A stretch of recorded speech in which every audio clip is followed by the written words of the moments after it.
Bali volcano update: China suspends all flights to Bali as Mount Ag.ung ASH cloud spreads.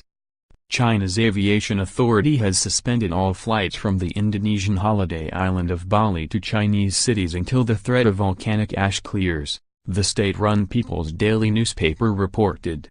Clouds of volcanic ash from Bali's erupting Mount Agung volcano disrupted flights to and from the island's airport last week, stranding many thousands of tourists. Flights began resuming when the airport reopened on Wednesday, after the wind changed and blew the ash away from flight paths. Individual airlines make their own decisions on whether to operate. Australia's Jetstar resumed flying tourists into Bali on Monday, while Virgin Australia Holdings Ltd said it planned to do so on Tuesday. Despite the resumption of some services, China's aviation authority was stopping any more flights after the return on Monday of the last charter flight, bringing to 15,237 the number of stranded Chinese tourists brought home, the People's Daily newspaper said on its Twitter page. China's aviation authority has suspended all flights from Bali to Chinese cities until volcanic ash threat clears, it said.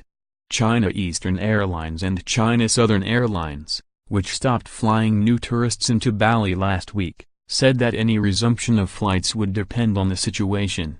They declined to comment on the reported directive from the Civil Aviation Administration of China, CAC.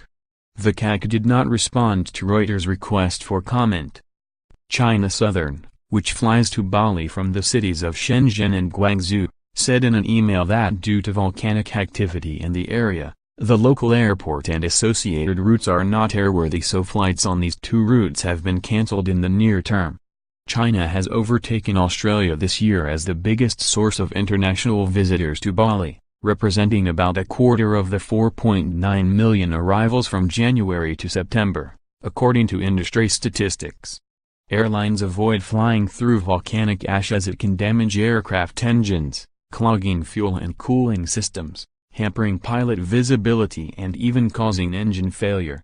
Sutopo Purwonugroho, a spokesman for Indonesia's disaster mitigation agency, said on Twitter that Mount Agung was no longer spewing ash but just white smoke that reached a height of 1,000 meters early on Monday.